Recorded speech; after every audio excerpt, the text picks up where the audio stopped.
Over the past years, the label narcissist has been really popular over the internet.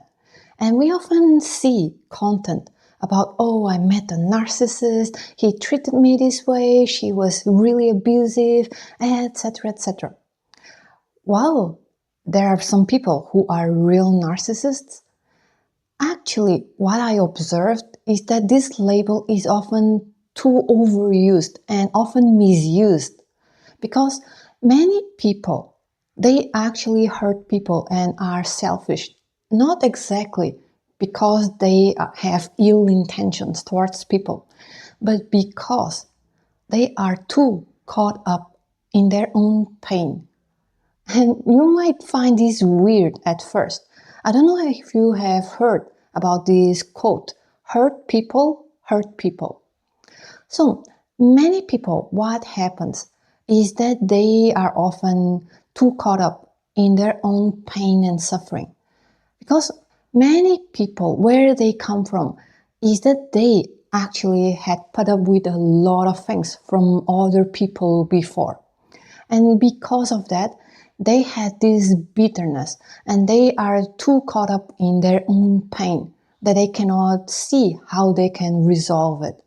So I'll give you an example because I've met a few people who would fit in this narcissist label. However, they are actually not narcissists. And when I get to know them, then I kind of understand where they actually come from.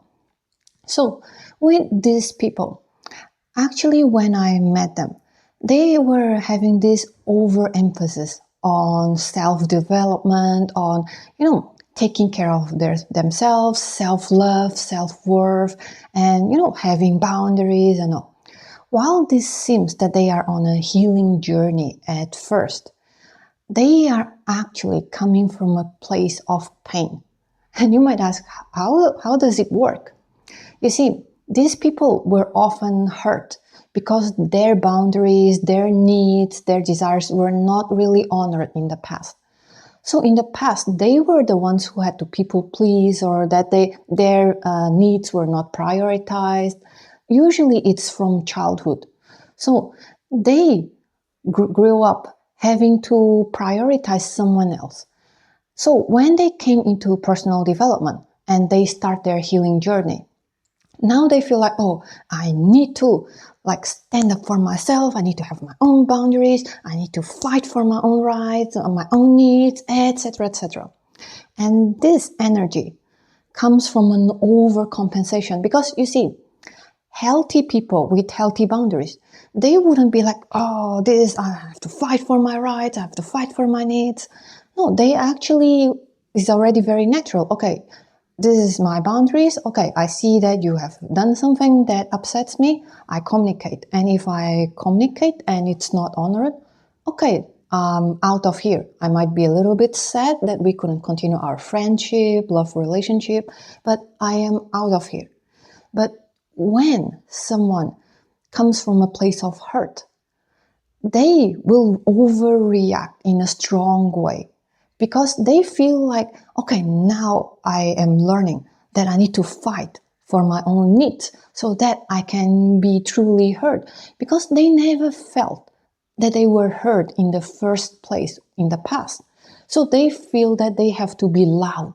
They have to be even borderline aggressive.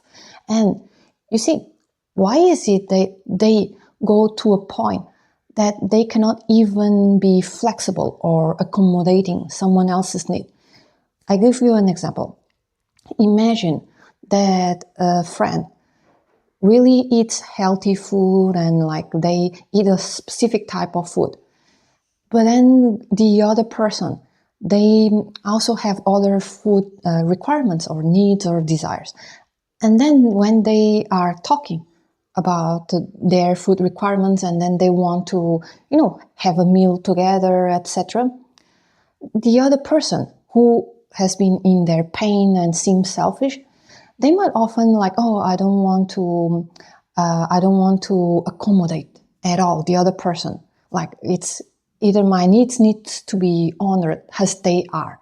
And this lack of flexibility, while it seems that they are like on the surface level, that they seem to be like really honoring their needs and all, it actually comes from a place that they feel that, oh, if I were to accommodate another person in any shape or form, it feels like I am compromising my own needs in any shape or form.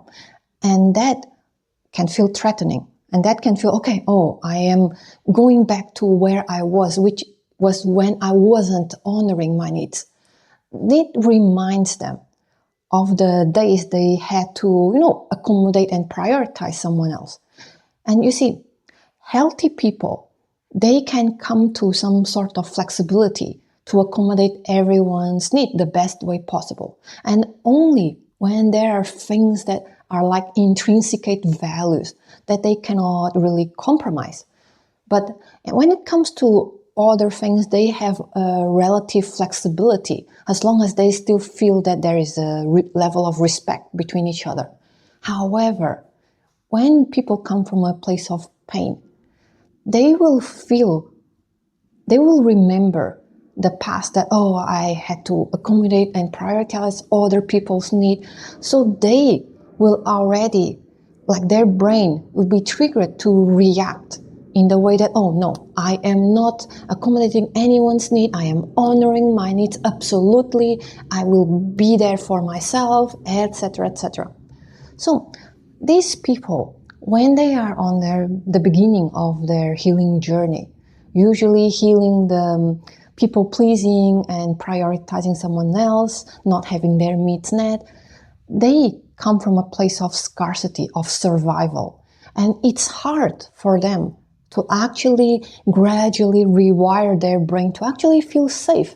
That, for example, if you accommodate someone else's preferences, as long as it's not compromising your core values and core needs, then it's not a big deal. But when people come from this place of survival, scarcity, that they were not really honored and treated well in the past, then they have this need to fight for their own needs, to fight so that their needs, their desires, their preferences are absolutely honored. And that can be quite hard for them to actually have a healthier relationship with others, because to have healthy relationship with someone else, it's about taking care of each other's need, and sometimes actually prioritizing each other's need, as long as, of course, again, not sacrificing anyone's core needs, not really losing the respect or taking each other for granted. So when they are in this state, all they feel still is their own pain. So when they are so caught up, captivated by their own pain, they cannot really empathize or see other people's pain. And they need some time to actually adjust and heal and feel safe. Safe enough that, oh, okay, actually, if I have the other person's best interest as well into consideration, it is actually not a bad thing. It is actually even a good thing, because then we can support each other, honor each other's need, and really take care of each other in an interdependent way. Yeah, interdependent. Yeah, exactly. So many of these people, they are not really narcissists. What they are is actually too absorbed in their own pain that all they see it's themselves, their own pain, their own patterns, and they cannot really have the emotional bandwidth to actually accommodate the other person's needs, desires, preferences. So, my name is Monica, and I hope that these talks are useful, because in this channel I talk a lot about psychology, manifestation, personal development, relationships, spiritualities, and I hope that you enjoy the contents in this channel.